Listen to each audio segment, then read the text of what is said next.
जय श्री राधे भक्तों, जय श्री हरि विष्णु। आज के इस वीडियो में आप सब श्रवण करेंगे गुरुवार की व्रत कथा। गुरुवार का दिन भगवान श्री हरि विष्णु और देवगुरु बृहस्पति को समर्पित है। शास्त्रों में कहा गया है कि जो व्यक्ति सच्चे मन से गुरुवार का व्रत रखता है या उसकी कथा सुनता है, उसके जीवन से दरिद्रता दूर हो जाती है और घर में सुख, संपत्ति और विद्या का वास होता है।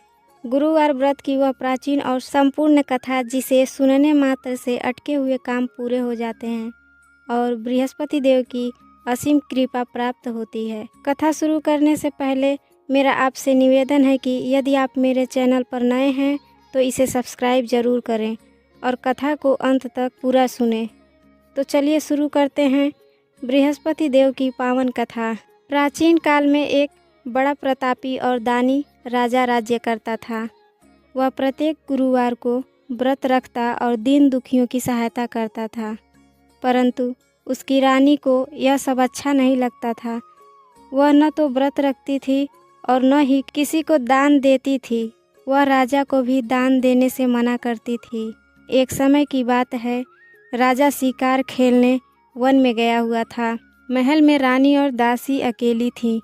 उसी समय भगवान बृहस्पति देव एक साधु का रूप धारण करके राजा के द्वार पर भिक्षा मांगने आए। साधु ने जब रानी से भिक्षा मांगी तो रानी कहने लगी, हे साधु महाराज, मैं इस दान और पुण्य से तंग आ गई हूँ। मेरा सारा धन इसी में खर्च हो जाता है।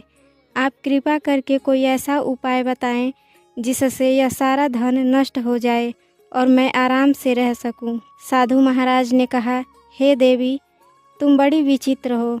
संतान और धन से तो कोई दुखी नहीं होता। यदि तुम्हारे पास अधिक धन है तो इसे शुभ कार्यों में लगाओ, भूखों को भोजन कराओ। परंतु रानी नहीं मानी। जब साधु ने कहा, यदि तुम्हारी ऐसी ही इच्छा है तो जैसा मैं कहता हूँ वैसा ही करना। बृहस्पतिवार के दिन घर को गोबर से लीपना, अपने बालों को पीली मिट्टी से धोना, राजा से कहना कि वह हजामत बनवाए, भोजन में मांस मदिरा का प्रयोग करना और कपड़े धोबी के यहाँ धोने डालना। ऐसा 7 बृहस्पतिवार करने से तुम्हारा सारा धन नष्ट हो जाएगा। इतना कहकर साधु अंतर ध्यान हो गए। धन का नाश और राजा की दरिद्रता रानी ने साधु के कहे अनुसार ही किया। केवल 3 बृहस्पतिवार बीते थे कि राजा की समस्त संपत्ति नष्ट हो गई। राजा के पास खाने के भी लाले पड़ गए। तब राजा अपनी रानी से बोला, हे रानी, यहाँ अब हमारा गुजारा नहीं होगा। मैं दूसरे देश जाकर काम ढूंढता हूँ।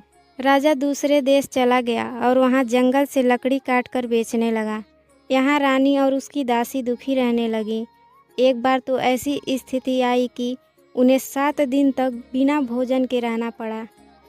दासी की भक्ति और बहन की कथा रानी ने अपनी दासी से कहा, पास के नगर में मेरी बहन रहती है, वह बहुत धनी है। तुम उसके पास जाओ और कुछ अनाज मांग लाओ। दासी बहन के पास गई। उस दिन गुरुवार था और रानी की बहन बृहस्पति देव की कथा सुन रही थी। दासी ने संदेश दिया, लेकिन बहन ने कोई उत्तर नहीं दिया क्योंकि वह व्रत में व्यस्त थी। दासी को लगा कि रानी की बहन अमीर होने के कारण घमंड कर रही है। वह वापस आ गई और रानी को सब बताया।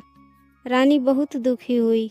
अगले दिन बहन स्वयं आई और बोली, बहन, कल मैं बृहस्पतिवार का व्रत कर रही थी और कथा सुन रही थी, इसीलिए नहीं बोल सकी। बताओ क्या काम है। रानी ने अपनी व्यथा सुनाई। बहन ने उसे अनाज दिया और समझाया कि तुम भी गुरुवार का व्रत किया करो। इधर राजा जंगल में उदास बैठा था। भगवान बृहस्पति देव पुनः साधु वेश में राजा के पास आए और बोले, हे राजन, तुम इस निर्जन वन में क्यों दुखी बैठे हो। राजा ने अपनी सारी कथा सुनाई। साधु ने कहा, राजन, तुम्हारी रानी ने बृहस्पति देव का अपराध किया था, इसलिए तुम्हारी यह दशा हुई। अब तुम चिंता छोड़ो और गुरुवार का व्रत करो। चने की दाल और गुड़ को जल के लोटे में डालकर केले के वृक्ष का पूजन करो और कथा सुनो। तुम्हारी सब मनोकामनाएं पूर्ण होंगी। राजा ने वैसा ही किया।